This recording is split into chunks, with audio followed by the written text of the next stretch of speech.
Welcome to the facts behind. मैं हूं अतुल और आज हम लोग डिस्कस करेंगे यूएस के फॉर्मर एनएसए जॉन बोल्टन अपने तरफ से डोनाल्ड ट्रंप को एक्यूज किया है क्योंकि डोनाल्ड ट्रंप के जो भी एक्टिविटी है इस एक्टिविटी के वजह से यूएस ने अपना जो लॉन्ग टर्म रिलेशन था इंडिया के साथ ये अपने तरफ से एकदम ख़राब कर लिया, जिसमें आगे जाके यूएस का इसमें लॉस है। तो एग्जैक्टली हुआ क्या है यही आज हम लोग डिस्कस करेंगे। उससे पहले मैं आपको बोलना चाहूँगा, आप जैसे हम लोग को यूट्यूब में देखते हैं वैसे ही हम लोग फेसबुक में भी अवेलेबल है। ऑन द अदर साइड हम लोग इंस्टाग्राम में भी अवेलेबल है। हम लोग का पेज का नाम है द फैक्ट्स बिहाइंड। अगर आप चाहें तो आप जाके सब्सक्राइब कर सकते हैं। तो चलिए शुरू करते हैं आज का स्टोरी, जिसमें हम लोग देख सकते हैं कि यूएस के फॉर्मर एनएसए जॉन बोल्टन अपनी तरफ से ये एक्यूज़ किया है डोनाल्ड ट्रंप को कि डोनाल्ड ट्रंप ही वही मेन रीज़न है जिसके वजह से इंडिया और यूएस का रिलेशन ख़राब हुआ। अगर देखा जाए ये जो इन्फॉर्मेशन है ये कुछ गलत नहीं है, क्योंकि हम लोग को पता है कि डोनाल्ड ट्रंप के टैरिफ के वजह से सिर्फ इंडिया और यूएस का रिलेशन नहीं, इंडिया के साथ डिफरेंट कंट्री का रिलेशन भी ग्रो कर रहे हैं। ऑन द अदर साइड जो कंट्री का रिलेशन ग्रो कर रहा है वो आज के डेट में ऑब्वियसली एंटी वेस्ट है। इसके अलावा भी अगर हम लोग देखें डोनाल्ड ट्रंप के ये जो टैरिफ है इसके वजह से यूएस ने सिर्फ इंडिया के साथ ही नहीं, अगर देखा जाए वेस्टर्न कंट्रीज़ के साथ जिसमें यूरोप के भी बहुत कंट्रीज़ है, नाटो के भी कंट्रीज़ है, साथ ही साथ अगर हम लोग यूएस के पड़ोसी को देखें तो कनाडा भी है। इन लोगों के साथ भी एक एक करके रिलेशन जो है वो ख़राब कर रहे हैं। रिसेंटली एससीओ में इंडिया जब अपने तरफ से जाके रशिया और चाइना से मिले, या फिर हमारे जो पीएम मोदी है वो अपने तरफ से जब रशिया के पुतिन से मिले, साथ ही साथ शी जिनपिंग के साथ मिले, उन लोगों का जो बॉडी लैंग्वेज था या फिर उन लोगों का जो भी वीडियो क्लिप्स या फिर पिक्चर या फिर जो भी डेटा पब्लिक हुआ है उससे ये पता चलता है यूएस को कि ये एक बहुत ही नेगेटिव साइन है यूएस के लिए। क्यों? क्योंकि यूएस बहुत सालों से अपने तरफ से कोशिश कर रहा था कि इंडिया में आके इंडिया के साथ एक अच्छा रिलेशन मेंटेन करके अपने तरफ से आगे जाके लॉन्ग टर्म में इंडिया को एक ऐसा जगह देने के लिए जिसमें इंडिया हमेशा अपना न्यूट्रल या फिर वेस्ट की तरफ झुका रहे, जिससे आगे जाके एशिया में अगर यूएस को कभी भी ज़रूरत पड़ता है तो चाइना को काउंटर करने के लिए या फिर रशिया को काउंटर करने के लिए यूएस जो है वो इंडिया को यूज़ कर पाए। ऑन द अदर साइड अगर हम लोग देखें, जैसे हम लोग को पता है कि लॉन्ग टर्म से यूएसएसआर के टाइम से इंडिया का जो रिलेशन है नो डाउट ये one of the best friendship है आज के डेट में जियोपॉलिटिक्स में। हाँ, चाइना के साथ हम लोग का बहुत सारा प्रॉब्लम हमेशा रहा है, जिसमें one of the major factor है वेस्ट, क्योंकि यूएस कभी भी नहीं चाहता था कि इंडिया और चाइना के बीच में जो प्रॉब्लम है वो रिजॉल्व हो जाए। अगर इंडिया चाइना के बीच में प्रॉब्लम रिजॉल्व हो जाता है तो सबसे जो लॉस होगा वो वेस्ट को होगा, और इसके वजह से ही हम लोग देखते थे कि हम लोग के साथ चाइना का बहुत सारा प्रॉब्लम रहा। मगर इस बार डोनाल्ड ट्रंप ने अपनी तरफ से जिस तरह से स्टेप लिया है या फिर जिस तरह से टैरिफ इम्पोज करने का कोशिश किया है, जिसमें अगर हम लोग देखें दुनिया के बहुत सारे कंट्रीज़ है वो लोग डोनाल्ड ट्रंप को जाके जी हुजूरी कर रहे थे या फिर जिल्लेलाई कह रहे थे, आज के डेट में भी उनके साथ लंच भी कर रहे हैं।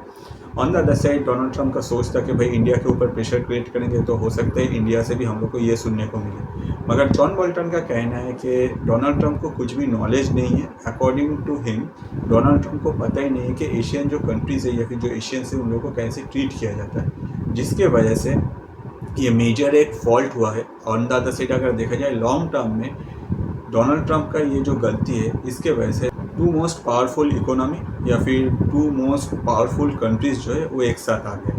अगर देखा जाए एग्जैक्टली टू नहीं है, 3 है। क्यों? क्योंकि यहाँ जो बात हो रहा है कि इंडिया और चाइना के बीच में जब तक प्रॉब्लम रहेगा तब तक वेस्ट जो है उसमें प्रॉफिट रहेगा। आज के डेट में अगर हम लोग देखें, पास्ट में भी अगर हम लोग देखें, 2000 में फर्स्ट टाइम कोई यूएस प्रेसिडेंट इंडिया ट्रैवल किया था। क्यों? क्योंकि अटल बिहारी वाजपेयी जी से मिलने। कौन थे वो थे बिल क्लिंटन। इसके बाद जब 9/11 हुआ उसके बाद में भी हम लोग देखें कि इंडिया और यूएस के बीच में जो रिलेशन था वो काफ़ी अच्छी तरह से ग्रो कर रहा था। दोनों कंट्री एक दूसरे के साथ मिल के जो एंटी टेररिज्म है या फिर काउंटर टेररिज्म है इस पर बहुत सारे काम किया था। इसके बाद 2004 में इंडिया और यूएस के बीच में न्यूक्लियर ट्रेड, साथ ही साथ हाईटेक ट्रेड को लेके भी डिफरेंट टाइप ऑफ जो एग्रीमेंट्स है वो हम लोग को देखने को मिला।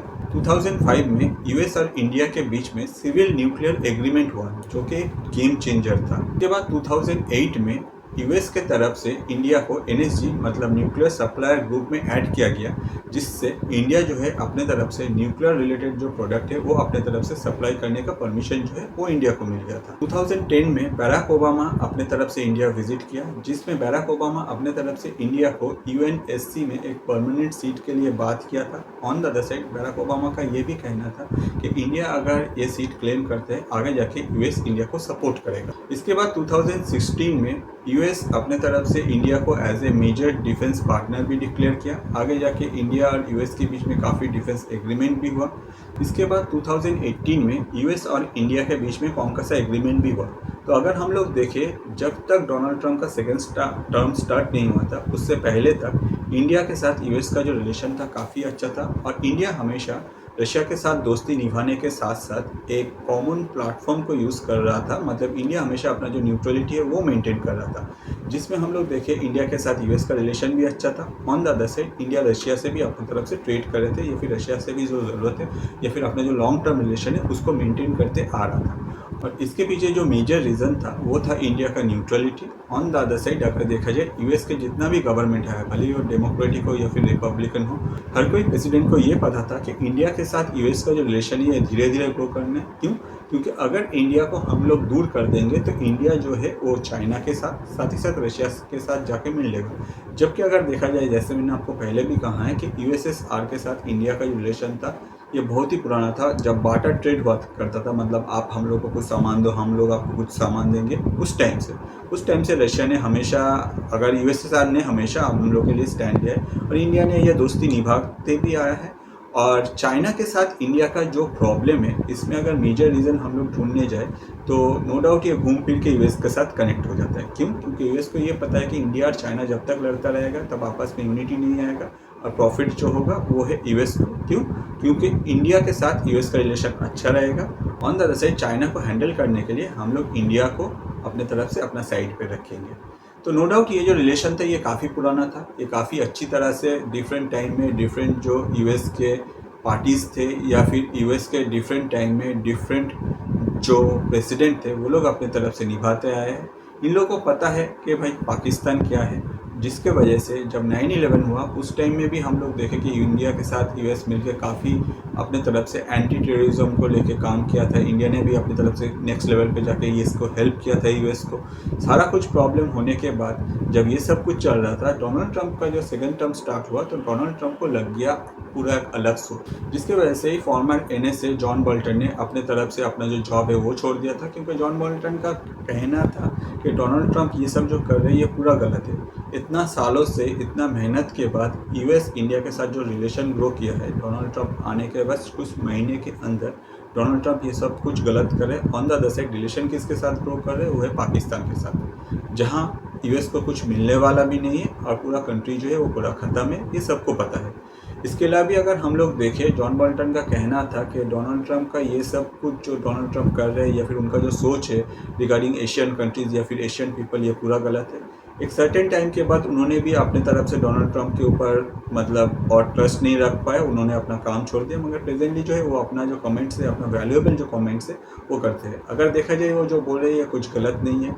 लॉन्ग टर्म में यूएस के साथ अगर कोई रहा है वो है इंडिया, मगर डोनाल्ड ट्रंप अपने तरफ से आके सिर्फ अपना जो टैरिफ का पिटारा है उसको अगर इंडिया के ऊपर इम्पोज करके वो सोचेगा कि इंडिया के ऊपर भी छड़ी घुमाएंगे एज लाइक अदर कंट्रीज, तो ये गलत सोच है। इससे यही पता चलता है कि आपको दुनिया के बारे में या फिर दुनिया कैसे चल रहा है इसके बारे में आपको कुछ पता नहीं। और ये गलती के वजह से ही आज हम लोग देख पाए एससीओ समिट, जिसमें नरेंद्र मोदी जी जो 7 ईयर्स बाद चाइना में ट्रैवल किए। और इस बार एससीओ समिट में अगर कोई भी लीडर आया है तो नो डाउट दुनिया का जो नज़र था उन सारे लीडर्स में सिर्फ 3 लीडर्स के ऊपर, एक है आपका पीएम मोदी, दूसरा है पुतिन और तीसरा है शी जिनपिंग। जिस तरह का इक्वेशन या फिर जिस तरह के पिक्चर्स या फिर जिस तरह के वीडियोस इस बार एससीओ से आए हुए हैं तो नो डाउट ये वेस्ट को हैरान कर रहे हैं और वेस्ट भी अभी परेशान है, जिसके वजह से यूएस में जो डेमोक्रेटिक पार्टी है उनके तरफ से भी एक प्रॉब्लम स्टार्ट हुआ है। ऑन द अदर साइड हर कोई जो है यूएस में प्रोटेस्ट स्टार्ट किया है डोनाल्ड ट्रंप के ये सारे हरकत के वजह से।